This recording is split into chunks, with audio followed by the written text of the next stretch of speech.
So today I will be, just to let you know a little bit about myself, I have a master's in clinical psychology. I'm also a BCBA. I'm also an ACT practitioner, acceptance and commitment therapy, and an EMDR therapist.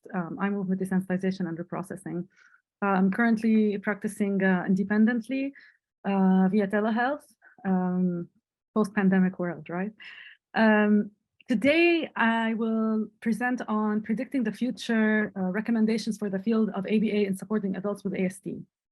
Much of what I will say today applies to other related disorders, maybe perhaps intellectual delay, any other cognitive disability, other neurodivergence like ADHD, so on. But this very chapter has been written for the quality of life for individuals with autism spectrum disorder. So that's why throughout the presentation, I'll be referencing autism, but please bear in mind that a lot of what I'm saying, as I said, is applicable to many other afflictions.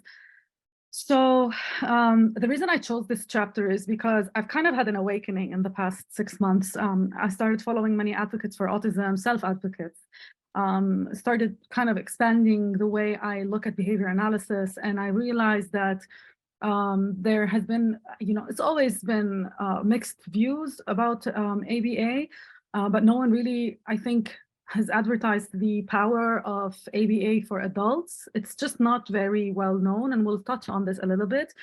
Many people think you kind of age out of it, but it's absolutely not true. So that's what I will try to illustrate today. And then, of course, the reason why this is going to be an ethics CEU is because I'm hoping to shed light on the new trauma-informed approach with a lot of cultural awareness and sensitivities as we study, or as we look at designing programs or implementing programs for adults with their quality of life in mind. So the reason I've chosen this chapter in particular, it has a lot of issues that we need to be made aware of as professionals. It allows us a sense of direction, kind of touches on everything, kind of like a State of the Union speech. So a lot of the legislation referenced throughout the chapter is, relevant to the USA only. However, it can be sort of a learning opportunity for us, despite being in the UAE. In my experience, the UAE is one of the most advanced countries outside of the USA. So in the field of ABA, that is. So I feel very strongly about mentioning some of these legislations. So if we have time, I'll try and do that. It's extremely... Will you send me the codes later? Because it takes so I won't. So it's extremely sensitive and respectful when you put this article or chapter against some of the white papers that have been released by the Self-Advocacy Network for Autism. And I will mention one of those documents a little bit later in the presentation, because I was absolutely floored by some of the things that were written there, and it kind of changed my entire practice. So the summary of the article, it really can be summarized with these 4 things. Sorry, the article can be summarized with these 4 points. The application of increasingly progressive ABA-based interventions, and we'll define very carefully what this means. The development of strategies for inclusion, and we will not just talk about inclusion in schools, which is what we're used to. We'll talk about workplace as well and the community. The continuing professionalization of the field of adult services, and increased staff retention. And I think it is extremely lucky that Ms. Aline spoke earlier, because it is extremely interesting that they mention in the article the burnout and the turnover rate in our field. And then when she mentioned all of these wonderful things, I was like, that is so applicable to what we're going to be talking about today. And then, of course, the further research to support the use of ABA-based intervention for adolescents and adults with ASD to inform programming and support the use of ABA interventions in older learners, rather than, as again, aging out of the programs. Just to review some of the standards that I find particularly relevant to our topic today, and I will very quickly skim through them. Practicing within the scope of competence. So although not much training is available for professionals for adult services, we still need to only practice with our identified scope of competence. Otherwise, you know, we collaborate, we get consultation, we get mentoring, and so on. Providing effective treatment, we have to prioritize clients' rights and needs, and it's more important now than ever. Of course, protect all clients, implement non-behavior. We have to always ensure that we have the required education and professional credentials to target anything else that steps outside of ABA, right? Involving clients and stakeholders. I am so passionate about this topic, and I always have been, but more so in the past 6 months. So we have to make appropriate efforts to involve clients and you know, ensure assent if consent is not possible, even when selecting goals, designing treatment, monitoring progress, and so on. And when you select, design, and implement assessments, you have to just make sure that you admit that sometimes you have to merge a few. You can't just rely on one. The student that you might have may not fit into one mold, right? So you need to just admit that there are some limitations to some assessments, and we have to be cognizant of that. But we should always focus on maximizing benefits and minimizing risk of harm to the clients. Type 1 in the chat if you've ever had to think of this, if this has ever come up in your mind while implementing a certain assessment or a curriculum, and you realize, well, there's a lot of limitations to this. I wish I could merge it with something else. Type 1 in the chat if you agree. Continuing evaluation of the behavior change intervention. Once again, we need to assess the situation and be extremely humble and accept that many things that we try to implement may no longer be applicable to the client, may show to be impossible to implement for one reason or another. Maybe they have a skill deficit, or maybe they have you know, any other limitation, an aversion to it, they do not consent to it, so on and so forth. We need to be humble and go back to the basics of what scientific method is. And we need to accept that some things don't work, and we need to abandon it and move on to something that will be efficient, rather than just keep on repeating the same thing again. We have a responsibility to clients. We have to be advocates for our client. Always think of the best interests of our clients. And remember who your client is. It's not the parents, it's the student themselves, right? Even though a lot of the time, due to maybe verbal barriers, or maybe they lack insight, you feel like all of the questioning and all of the selection of design of the treatment package targets are, you know, going to be informed by the parents, but we need to ensure assent from the client. If they cannot consent, they can at least assent. And we have to be aware of and comply with any applicable laws and regulations in the places where we work. Only accept clients whose requested services are within the identified scope of competence that you have, and whatever available resources you have. And once again, I'm very lucky that Aline spoke before me, because we all know about a burnout and having an extremely draining caseload, and then that will definitely jeopardize the integrity of the work we're doing. So this is all the more important when we're doing it, when we're designing something for adults, because quality of life, and we'll discuss this later, is an ever-changing standard. So one of the first things mentioned in this chapter, and it is my absolute, and it's literally the reason why I chose this chapter, it's that ABA-based intervention that aim to improve quality of life need to be person-focused and progressive. So what person-focused refers to is the idea that the entire program of behavioral intervention needs to be designed around a single person, the student themselves, and target their strengths and interests of that person while creatively addressing the impact of their skill deficits. So they might not necessarily have many strengths, or perhaps they have some deficits that, yes, the parents wish they didn't have, and we might accept that some things need to be, how do you say, like we have to look at an equation for what should be targeted and what not, as long as we have the main thing in our mind that we're trying to enhance, and that's the quality of life. It's idiosyncratic, it's relevant to each person, and that's even more important when they have different strengths and weaknesses, different interests and different deficits. And the standards for quality of life change across the lifespan. So it is completely different for a little child versus an adolescent versus an adult entering the workforce, for example. Type 1 in the chat if you've ever worked with an 18 and older student, just so that I have an idea of how many of you have worked. Okay. Again, person-focused,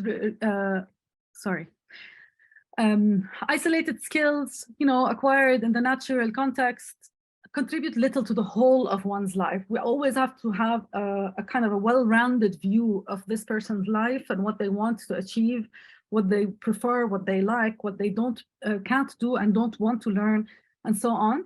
And look at that while we want to design a treatment plan. The intervention needs to be comprehensive. So I need to include targets that are related to the neglected aspects of an adult's life. For example, of course, there's an interaction between the preferred social relationships, desirable living environment, preferred employment, financial security, an interplay with the level of education, ability to make choices, and exercise control over these choices. And even the physical and mental health all come together to define the quality of life. So when you look at all of that, when designing a treatment plan, it has to cover, or at least consider, every single one of these things I mentioned. And full participation in some of these areas will require self-management, accepting sexuality, personal safety, time management, self-advocacy, and this, is all rooted in the complex discrimination and decision-making skills. So yes, when you're working with a child, you will be working on isolated skills, but they should all culminate in the ability for someone to make decisions, discriminate in these complex situations, and exert a certain level of control over their life. Otherwise, their life will not really be fulfilling, according to the advocates and the research cited in this chapter. So let's look at these. Throw me a thumbs up or type 1 in the chat if you've ever asked yourself any of these questions. What does this person want to do? What life experiences, positive and negative, may impact how interventions are to be developed and implemented? What makes this person happy, sad, angry? What behavioral idiosyncrasies or individual differences are highly valued by this person? How does this person most effectively communicate? And not what their parents want, how do they effectively communicate? And what are the person's preferred environmental conditions? Have you ever asked yourself these questions, or have you ever wished that whoever was designing the program that you were implementing at one point or another in your career, have you ever wished that, why aren't we asking these questions? So the need to produce analysts who are not just tool users is another very important part of mentioned in this chapter, because for us to have a really progressive approach in ABA, truly person-focused programming aimed at improving quality of life will be highly individualized and should not be constrained to the skills contained within one tool. So I'm not going to just use one tool because that's all I've been trained in. I'm going to go seek additional training. I'm going to get consultation. I'm going to get mentoring and coaching. Rather than just fixate on using one approach or one curriculum or one assessment tool, right? So we don't want to be rigidly adhering to certain skill assessments or published curricula. We have to combine and accept the limitations of some of these. Behavior analysts will need to be comfortable with utilizing teaching procedures that go beyond simple discrete trial training while sitting at the desk, right? Because it's so uncomfortable, but it's still at the same time very rewarding. Type 1 in the chat if you've ever delivered therapy in a community setting, like a mall or a doctor's office or something like that. You know that it's far less controlled. You can't tell others, not to do something if you're not to react, for example, if your client behaves in a certain way, the way you would if you were in a therapy center, okay? Or even in a school setting, you have that kind of flexibility, but when you're in a community setting, you can't tell people, oh, don't look at my client, it gets very tricky. So we have to be comfortable with these it's less, little with the little control we have in these environments, and still commit to using interventions like chaining, modeling, shaping differential reinforcement, readily accessible and practical technology-based resources such as smartphones, smartwatches. I mean, even using debit cards. We have to resist, we have to stop fixating on the old methods of doing things, right?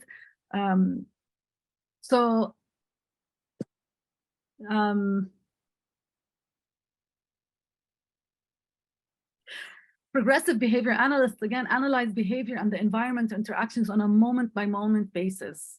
So give me a thumbs up in the chat if you've heard this keyword before, and if you agree with it, if you agree that we need to be analyzing and making decisions on the spot.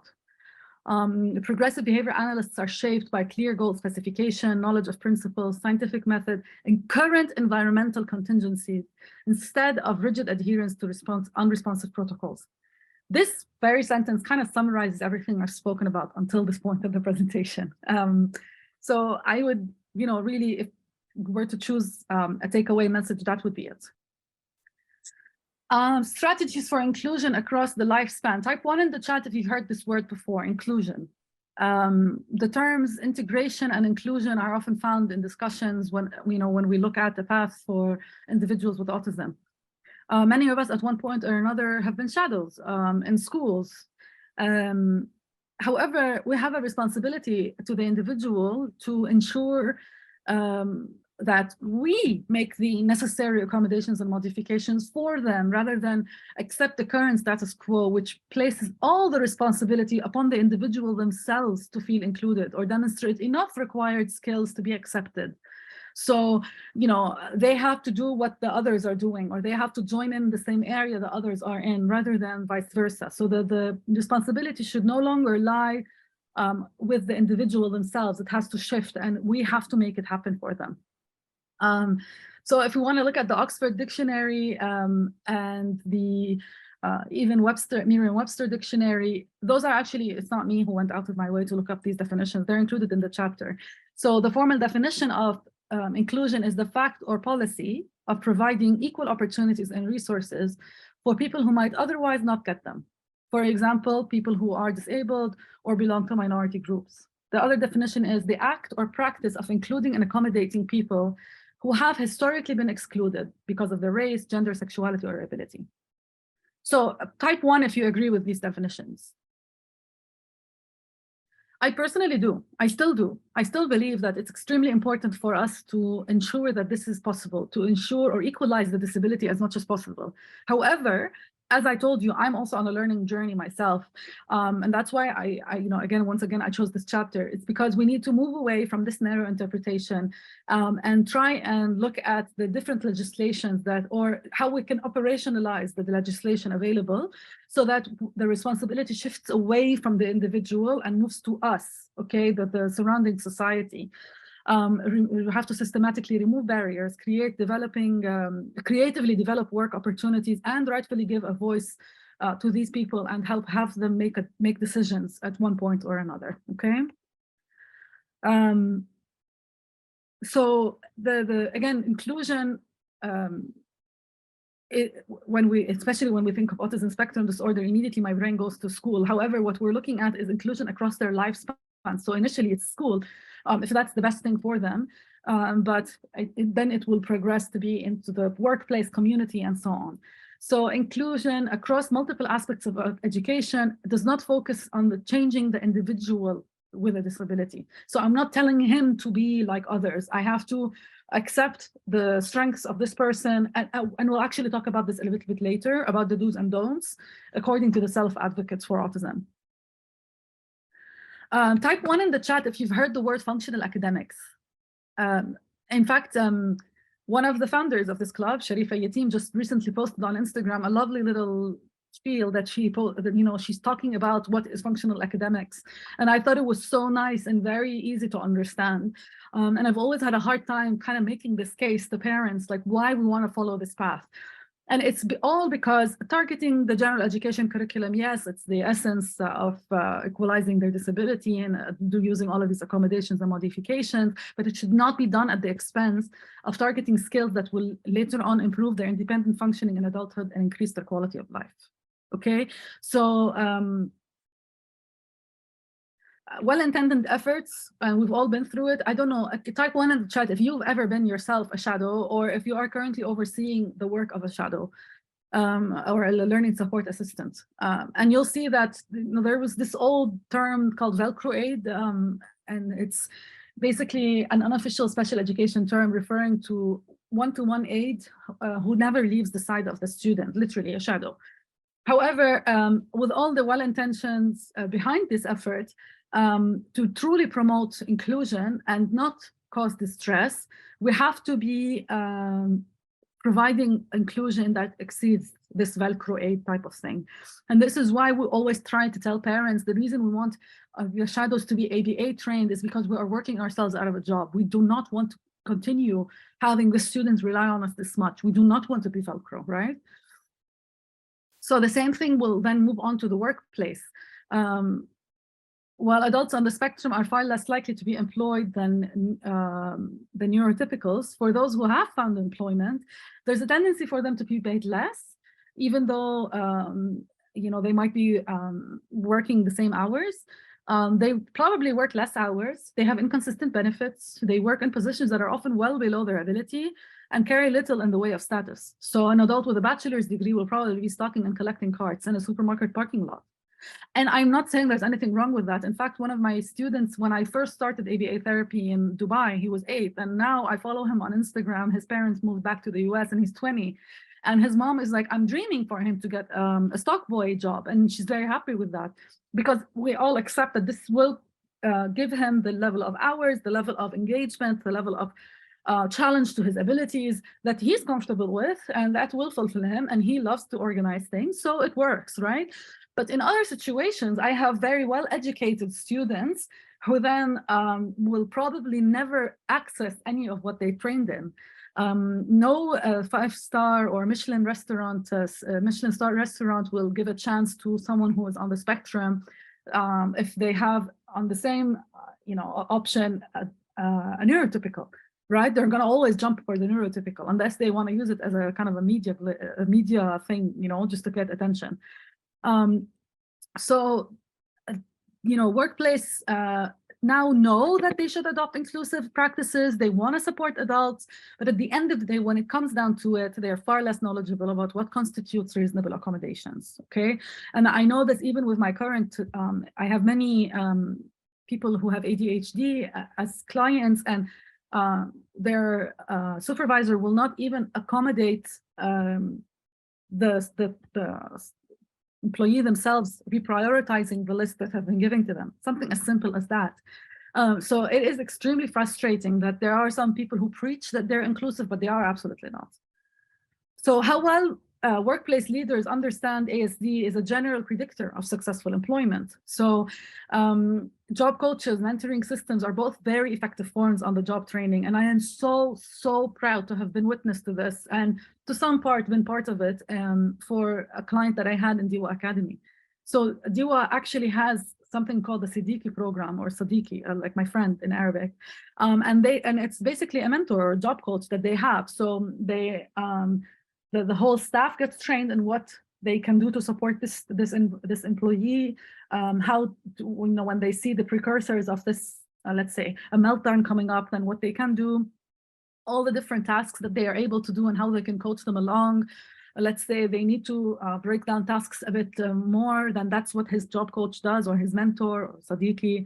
So it was so amazing to see an investment in this in the UAE. I was honestly very impressed. And when I talk to my colleagues in the US, none of them have seen a true implementation of this the way I saw it in DIWA Academy.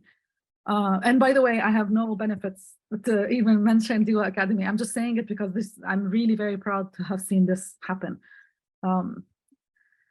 So when it comes to the community, accommodating one adult on the spectrum may be distracting or disorienting to another. So quiet places in an airport, I've always celebrated those, but then I realized that a lot of people might get disoriented when everything is too quiet. They might get confused and lost, and they don't understand the second they leave that area and they're bombarded by very loud sound again. So some accommodations can be universally implemented, yes, but we do need to get to know the community members that we have and really make an effort to individualize every single one of these accommodations. So please type 1 in the chat if you have been formally trained in the implementation of adult services or the delivery of adult services, and type 2 in the chat if you've had to chase workshops such as this. So you have not formally been trained in a college or university. I'll just give you a moment.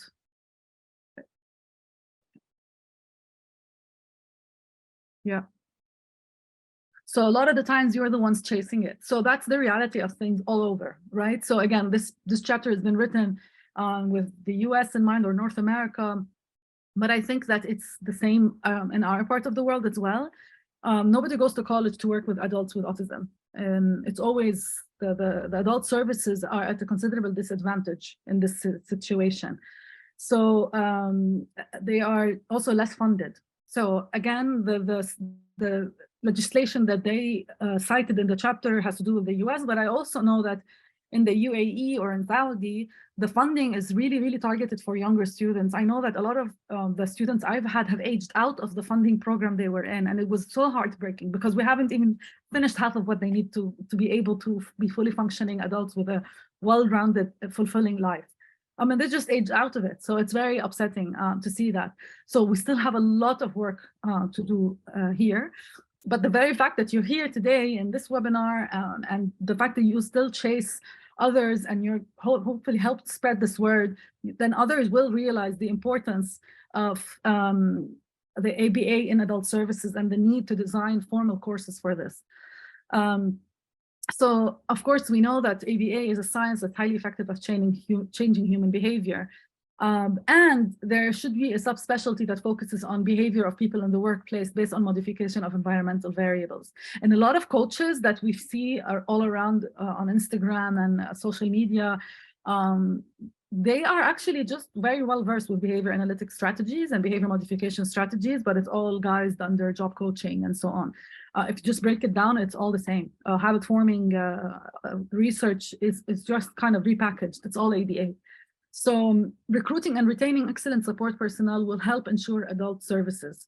Have you ever noticed the high turnover rate? Give me a thumbs up if you've seen that. Or have you ever been part of it? You realize that one company doesn't really care about your comfort and they overload you and you end up having to leave. And they mention all of these different situations and they really break it down in the chapter if you're really interested to delve into it. So it's not just, oh, it's the UAE, it's all over. This is our field, unfortunately, especially direct service providers. So the RBTs, for example, right? They are very, very, very overworked. And it's extremely interesting to think of this again when we think of what Aline just told us. So yeah, it's just interesting to think about how this all got lined up. And a prevailing myth in autism intervention, and I said this earlier in the presentation, is that there's an expiration date on the utility and effectiveness of intervention. So in the chapter, they write that based on Google Scholar, the article by Lovas, that was, I think, from 1987, where he showed that 47 of autistic children in the study achieved normal intelligence and educational funding, showed that, which basically illustrates that at a certain age, they no longer need ABA or they kind of can graduate from it. Over 4,900 times this has been cited up until the writing of this chapter, so which is last year. So I really think that it's unbelievable that we have participated in the how do you say, spreading of this type of myth that, you know, somehow children will age out of ABA or students will age out of ABA, right? So the goal is not to expire at any age. The goal of a person-focused, progressive behavior analytic intervention is that we change the targets as the student grows and as their likes and dislikes change and as their goals in life change, and as whatever is determined by the individual when we look at selecting the targets we want to work on in the treatment package. So regarding services for adults with ASD, there is significant need to research the effectiveness of ABA-based intervention that's more progressive, person-focused, context-relevant, collaborative, and results in a truly significant social outcome, socially significant outcome. Additionally, future research should further, and once again, if you want to really have another take-home message, having a truly socially significant outcome will rely on having all of this progressive, person-focused, context-relevant, and collaborative approach. So this is another sentence for you to take home with you. So future research should further identify what specific skills or abilities are critical to promote these improved outcomes and what behavioral excesses may limit community participation. So input from autistic adults, caregivers, and any other professionals in the community should be collected to help inform what skills are truly necessary and should be prioritized. The relevant ethical standards here are involving clients and stakeholders, selecting, designing, and implementing assessments, selecting and designing and implementing behavior change interventions, continual evaluation of the behavior change intervention, and we have to be humble and accept that there are limitations to many curricula. Okay, great. So this is my favorite part. So with all of what we said up until now, I'm going to now discuss some of the things or principles that they mentioned in the white paper that they've updated in the Autistic Self-Advocacy Network. So I'm, again, obsessed with following autistic self-advocates on Instagram and TikTok and getting to know kind of a different way of intervention and really committing to change the way ABA is perceived, okay? Because I feel so strongly about how we can make a change in people's lives. So they're always acceptables. I'm just gonna mention a few. We have to have a trauma-informed approach and making sure that practitioners are trained in trauma-informed care.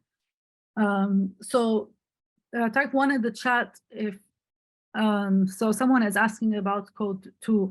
So code word 2 is blue. Okay, so please don't type it in the chat. All right, so back to the trauma-informed approaches. Type 1 in the chat if you started realizing that we need to be trauma-informed or learning about what is trauma even and how we can accidentally cause trauma as practitioners and how the student may have been through trauma and we need to be sensitive to it when we receive them into our practice. Very good. Cultural competency and cultural humility. I think the UAE is a hotspot of all cultures and ethnicities, and I think that's so beautiful. I mean, the number of languages I hear day to day was amazing.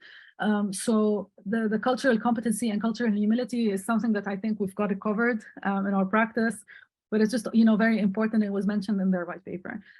Giving the person space and time to move around. So even stimming, this is a right that they have to take breaks and feel comfortable. So, limiting that to be in the complete control of the adult that they're with or the therapist is very off-putting to many self-advocates who have spoken out against ABA. So I really think that we need to just change the way we control contingencies in the environment. How often we give them breaks and how we shouldn't use breaks or food and water as rewards. I've heard all different arguments against it, and I have kind of vowed to also not use it and try and find alternatives. Deeming a trait or behavior as desirable or undesirable based on whether or not it's typical of people of a certain age. Again, I was guilty of this in the past. I used to have a 25-year-old who was obsessed with unicorns and would watch My Little Pony and so on. And I would go out of my way to limit how much she has access to it and so on, when in reality, she's not harming anyone, right? So looking back on it, I do see that there are two sides of the same coin. And we get very preoccupied with what parents want to see in their children, and they want to see that their children are just like everyone else, because that's the dream they had when raising a child. But we need to help them accept and commit to accepting their child. So they have to accept that this is their new journey, this is their child, this is their interests, and this is as far as they should be pushed in terms of what they should learn, what they should inhibit, and so on, as long as the family knows that the reason or the driving force is the quality of life of that student, and not for them to look the same as others. So yeah, so that's where we're always accused of targeting undesirable traits or behaviors that are common in all people of certain age, and I have been guilty of that. Type 1, if you've always had the urge to say that's not for you, or that's for babies, or don't play with that. And so this is the current really very hot topic right now. Stating or implying that there's only one possible or correct way for all people to learn a skill.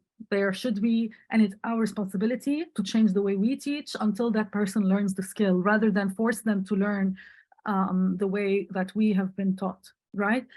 And I always tell teachers that we are here to help them think and brainstorm and go outside of the box to try and find a teaching strategy that fits the learning style, their preferences, their strengths, and their weaknesses, rather than just be very rigid and say, oh, no, he should do this just because others are doing this. No, he will start using a calculator. He will jump between letters on the floor, on tiles, to be able to learn how to spell. He's gonna, learn to type rather than write by hand. So we have to advocate. We have to be the lawyers for our students.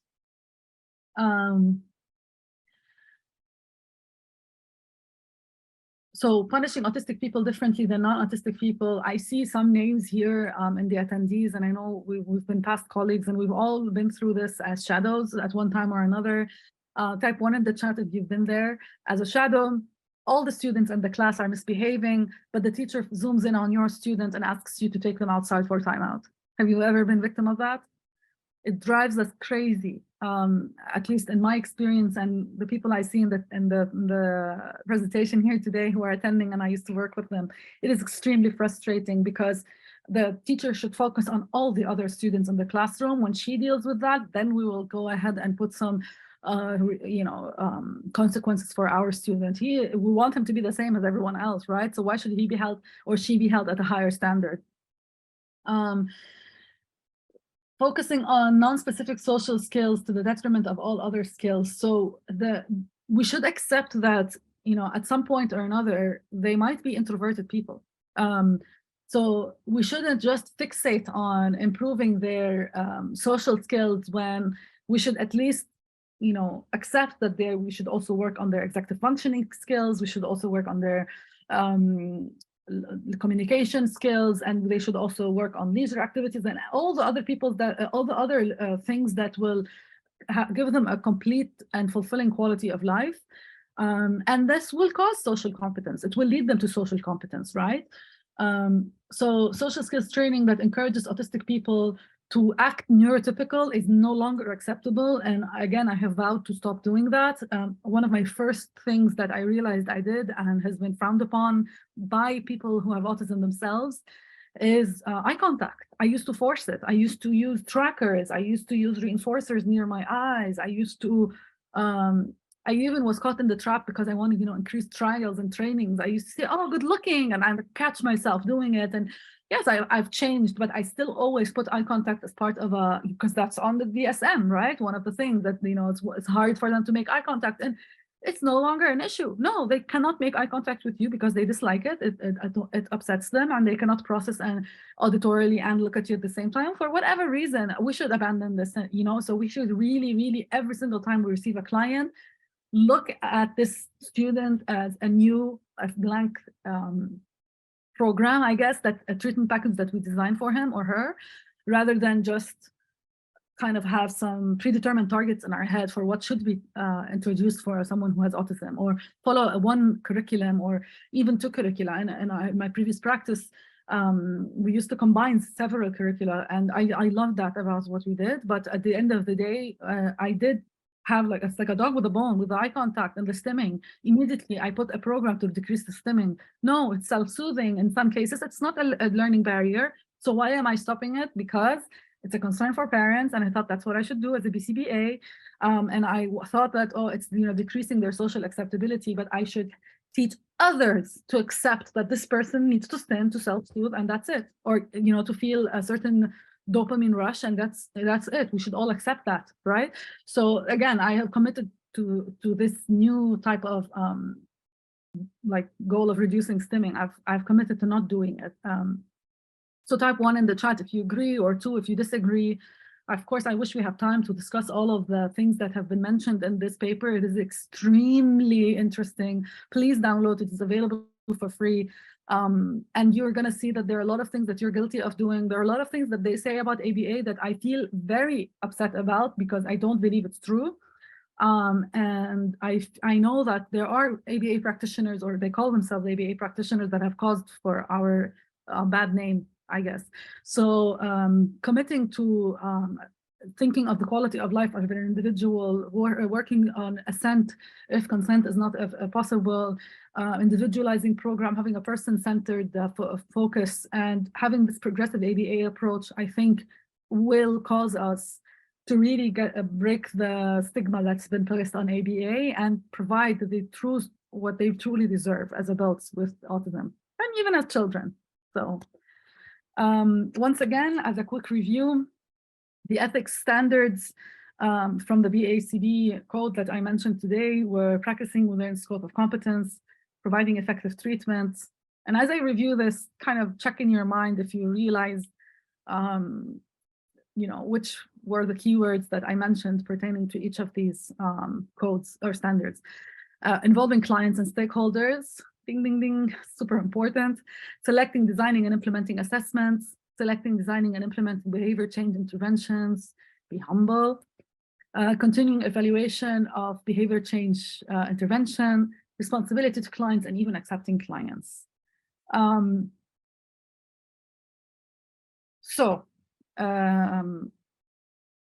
here is my question to you.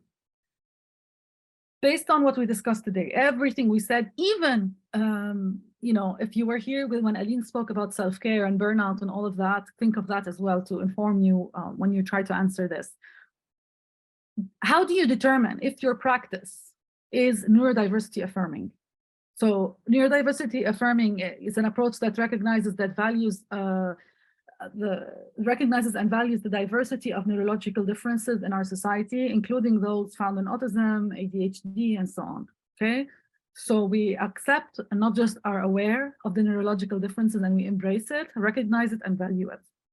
So how do you know if your practice day-to-day is neurodiversity affirming?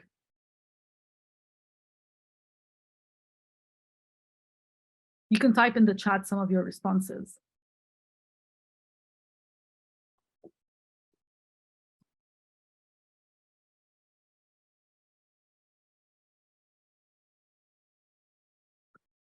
Okay, so just so you know the way I'm, what kind of answers I'm looking for, one of the first things is if your services are informed by neurodivergent-led research, writing, and training.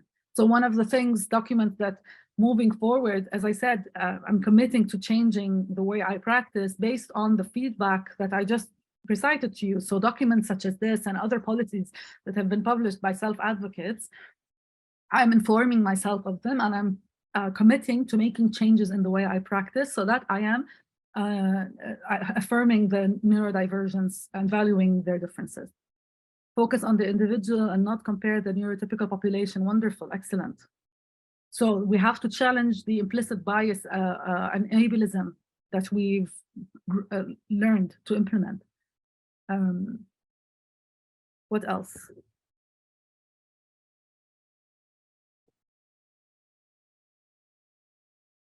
Another one is barriers to assessment and diagnosis are acknowledged and overcome. We have to admit and acknowledge that sometimes the assessment that we've grown to love does have a certain, let's say, age limit or needs limit, or has cultural limitations, or for whatever reason, we have to accept that there are limitations to some of our interventions and our assessments and our protocols that we are used to implementing, and accept that and commit to being humble enough to abandon them, or at least expand them to include other components from other curricula and assessments. Individualized time-bound assessments, excellent. Recognizing their individuality, including their strengths rather than focusing on just their limitations, excellent. Accepting that everyone is unique, analyze the student first, then accept what he is and assess. Lovely. So therapeutic approaches are strength-based, or should be strength-based, encourage self-acceptance and pride in neurodivergent identity. You know, one of the first things I do now when I have kids with ADHD is I try and empower them and tell them that, yes, you struggle more than others with A, B, C, D, but you have also superpowers that make you, you know, thrive under pressure and able to beat a deadline and so on, and think very quickly and write very quickly. And so there are superpowers, so we have to empower them and show them that there are some lovely things in their identity. Don't compare one to another, treat them with respect, excellent. So, and finally, I think one important thing that hasn't been mentioned yet is that service providers, us professionals, whatever level you're practicing at, we have to engage in an ongoing process of self-evaluation and continual improvement. So we should always evaluate how we're practicing, inform ourselves by advocates, by researchers who are culturally sensitive, who are sensitive to the population itself. It should be, you know, we should rely on the research led by neurodivergents themselves. And then, of course, be able to accept that there are some things that we were practicing that should no longer be practiced or no longer fit our students, and we have to accept this and be humble enough and move on rather than to be rigid like a dog with a bone. Some lovely things. Don't compare one to another, treat them with respect, ensure their independence. Very good. Excellent. So let me know. I know I mentioned a lot of difficult things today to hear, and trust me, when you read the autism advocates papers, it's going to be even more difficult for you to hear. But let me know with like a thumbs up or a thumbs down if anything you've heard is upsetting. And you know, please, please, please go and look at the chapter that we reviewed today for all of the details, and then look at the Autism Self-Advocates Network page to really familiarize yourself with neurodivergent-led research, and then you can come to your own decisions. And please also just type in the chat if you have any questions or comments. Hi, Sousan. So I've just unmuted and turned on my camera because it is 6 o'clock. And I know, I'm sure you'd be happy to talk for another 3 hours. I'm sure everyone would be happy to listen and engage.